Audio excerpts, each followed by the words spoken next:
好，我是那个大叔，很高兴来到我的游戏频道。今天继续带来全军破敌战锤3的对战影片。哇，看到这可怕的火箭炮，没错，今天使用的是大震弹，这个好用啊，炸步兵。好，我们来看一下，简单介绍一下我方阵容哦。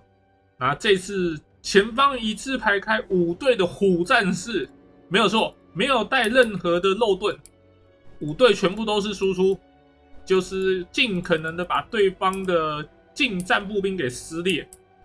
那这边旁边的2队的天宫龙卫队，防止对方的骑兵冲锋过来。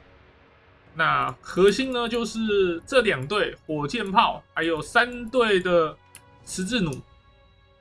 对，他们是十字弩，不算弓箭，他们是拿十字弩的。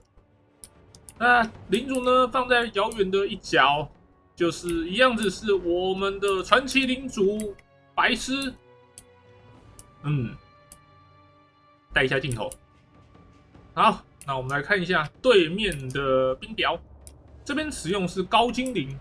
那我们从上面开始看，正中间呢，总共是5队的长矛兵，1队是非常高贵的凤凰护卫，这个非常可怕。我们看一下，护甲现在是110，然后士气累积这样子下来也是破百哦，非常的可怕。然后武器威力目前现在有加成状况下也是来到40，这个很恐怖啊！这个凤凰护卫，基本上你只要是大型单位都不要想去碰它。你就算是普通的步兵，其实跟他打也是很吃力。坦白讲，除非你是用怪物步兵去清它，但是你怪物步兵一定会被打成重创，搞不好比较便宜的那种还会输。凤凰护卫最好的处理方法就是你用炮兵或者是弓箭手这种不会跟他接触的单位去跟他打，要不然真的很危险。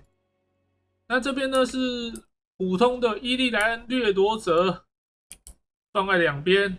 那后面呢是伊利莱恩掠夺者弓箭手，就是很讨厌的马弓骑兵，他们是有着移动射击这个能力哦，非常的讨人厌。那中间呢，这边是3队的弓箭手，而且有1队是非常昂贵的阿瓦隆姐妹精英版本。好，我们看一下，它是有着破甲伤害哦，18点的破甲，然后攻击呢是带着魔法攻击以及火焰攻击，这就是为什么被阿瓦隆姐妹射到之后会非常非常的疼痛，它真的很可怕。然后这边呢是带着生命系法师。那这次只有带大地之血跟再生术2种。好，我们的领主是传奇领主泰瑞昂，相信大家都很清楚啊，他是一个非常可怕的武将，近战能力非常的卓越，所以可以的话尽量不要变成单挑状态，除非你的领主本身也是单挑型的。那最后呢，就是鹰爪弩炮，总是要有炮兵，要有远距离的说话的权利啊！好，我们来开始进入决斗。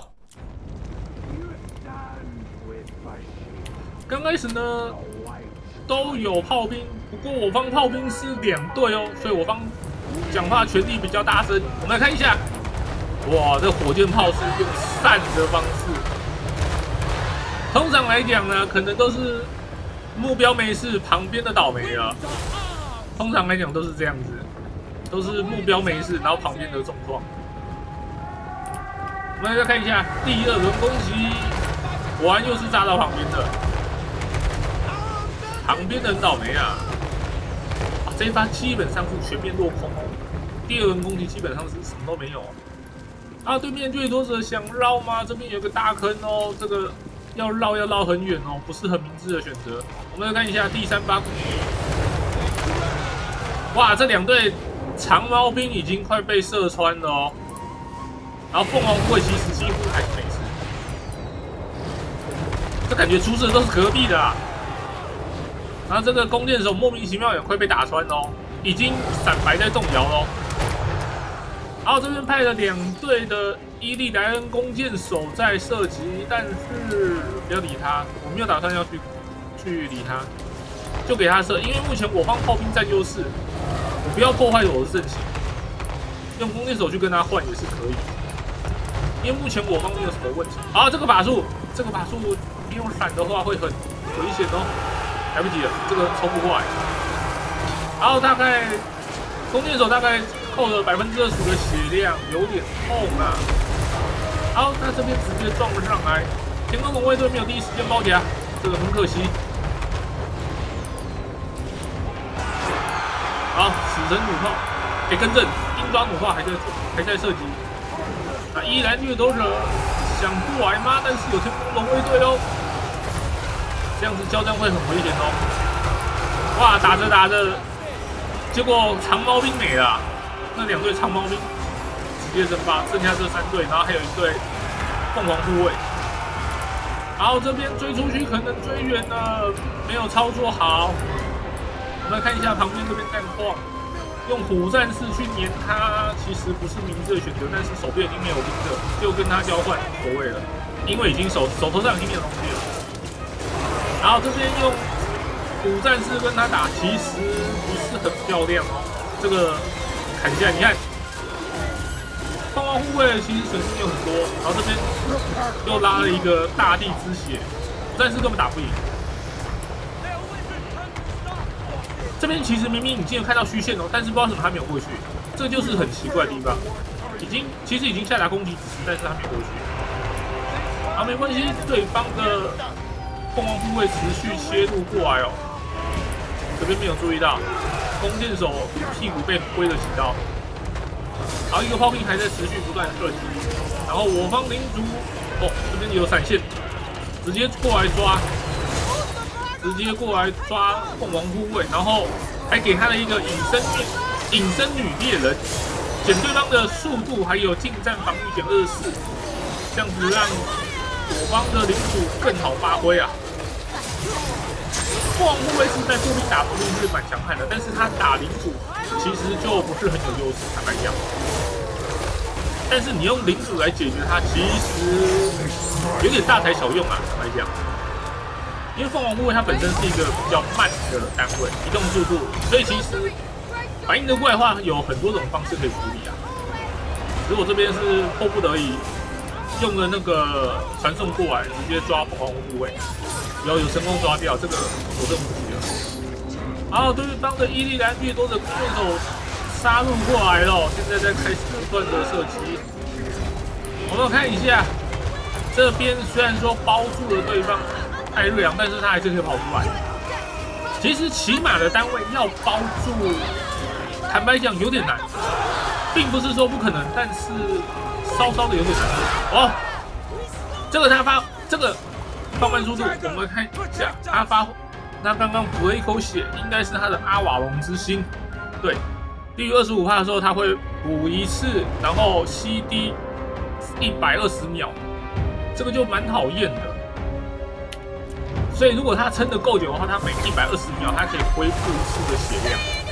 这个太阳就是如此的可怕。不过呢，他这边其实回血上限出来了，他没办法他就算这样子想送我出去。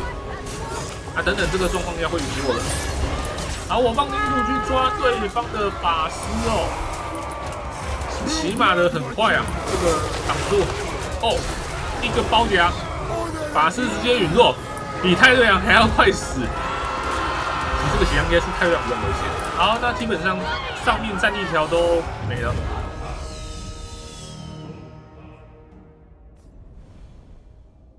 这场主要是想要看一下，就是如果领主去抓对方的凤凰护卫，其实也是抓得掉我有点意外，因为我记得。他不算是对步兵没有算特别强的说，但是凤凰护卫还抓得掉，算是有点惊讶啦。我有这么觉得，因为我记得他虎人他的体型他是算是大型的，他不是人形。那凤凰护卫他本身有反大，理论上讲应该可能要打个2败俱伤之类的。不过没想到他竟然可以解决，这是让我比较意外的一点。然后刚开始主要就是靠着火箭炮啊，火箭炮基本上是清掉对方2队的的长毛兵，2队长毛兵就已经先赚了600吧，我记得没错的话，长毛兵好像是600还是500，基本上就赚掉2队啦。然后阿瓦隆姐妹其实进入战场的时候，其实也是所剩无几啊，她的模组所剩不多。这火箭炮其实用的好，应该说不应该说用的好，应该说当你使用火箭炮，你的运气够好的话，真的很快就可以把对方的步兵群给炸开，非常的快。这个火箭炮就是这样，当你运气不好的时候，你就是就什么都没有。坦白讲，就火箭炮这种用起来，我用了好几场，我目前感觉就是这样，就是非常考验你的运气的东西。好，那以上就是今天所有影片内容。如果喜欢影片，帮我点个赞，并且分享出去。我是那个大叔，我们下次再见，拜拜。